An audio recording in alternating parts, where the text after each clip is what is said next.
Hola, me llamo Nicolás Márquez. Hoy es 24 de marzo. Nuevamente, como ocurre todos los años, las pandillas ideológicas, los empresarios de la memoria, mercaderes de los derechos humanos y todo el centrismo bien pensante nos van a imponer un relato que se acepta críticamente. De los grupos extremistas no me preocupa, son esos, son extremistas. Lo grave es que los socialistas prolijos, los radicales, los peronistas de buenos modales y los liberales institucionalistas de copetín van a repudiar. ¿Qué van a repudiar? El golpe militar del 76, es decir, van a repudiar el golpe que ellos mismos aplaudieron el 24 de marzo del 76. ¿Saben las nuevas generaciones? Y si sos de una nueva generación que no viviste la década del 70, quédate a escuchar un poco lo que te voy a comentar. ¿Vos sabías que el 24 de marzo del 76 unánimemente la sociedad pidió el golpe? Y si no era unánime, era casi unánime. Desafío a ver cuáles eran los diarios, cuáles eran los dirigentes políticos, cuáles eran los medios periodísticos, sindicales, etcétera, que advertían y se oponían a un posible golpe. Al contrario, todos clamaban por el golpe. Otra de las mentiras históricas es decir que había proximidad con las elecciones. ¿Sabes una cosa? No había campaña electoral. ¿Por qué no había campaña electoral? Porque nadie quería ir a elecciones.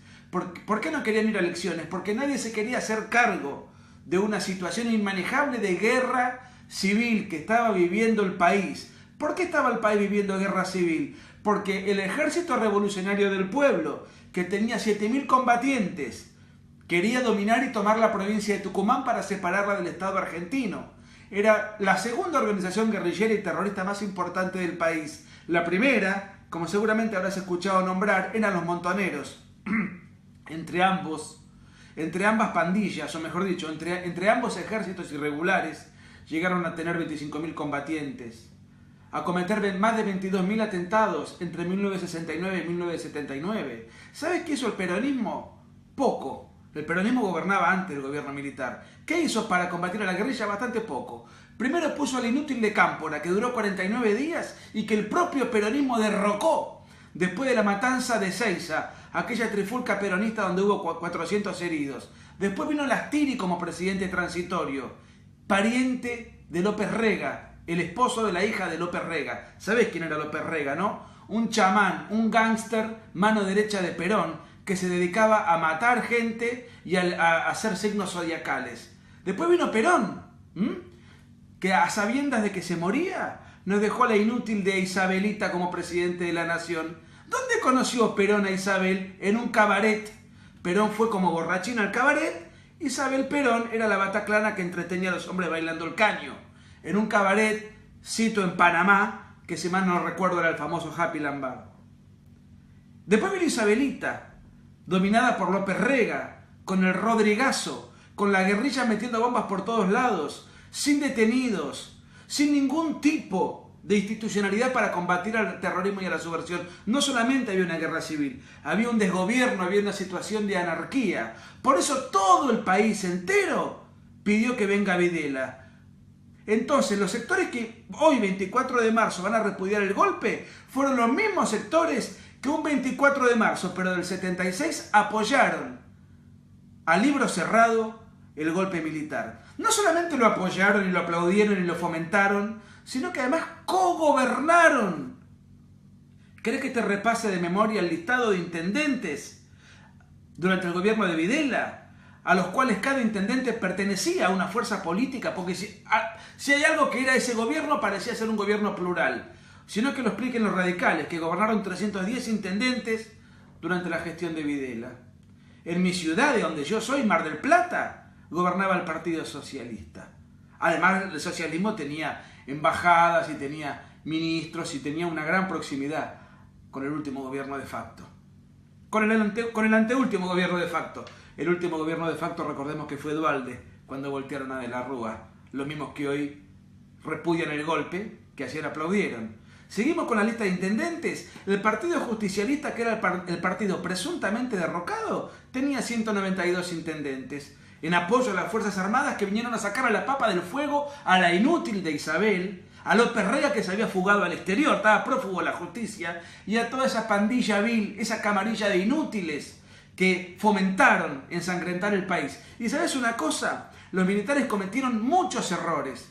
No solo errores, horrores. Como por ejemplo, aplicar la metodología de hacer desaparecer al guerrillero. Pero ¿sabes quién inventó esa metodología? El peronismo en el año 75, con el Operativo Independencia. Primero crearon la AAA.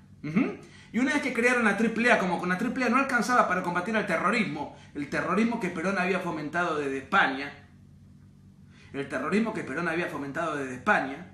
y que cuando le matan a Rucci, Perón se da cuenta de que esos crímenes no eran funcionales a su causa.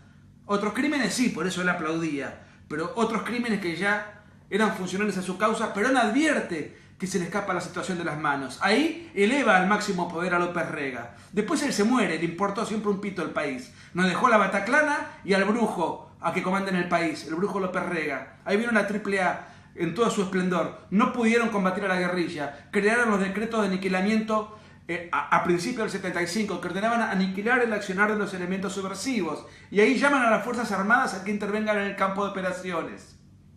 Perdón que me exalte, pero enferma que todos los 24 de marzo uno tenga que explicar lo que es obvio, lo que es historia documentada.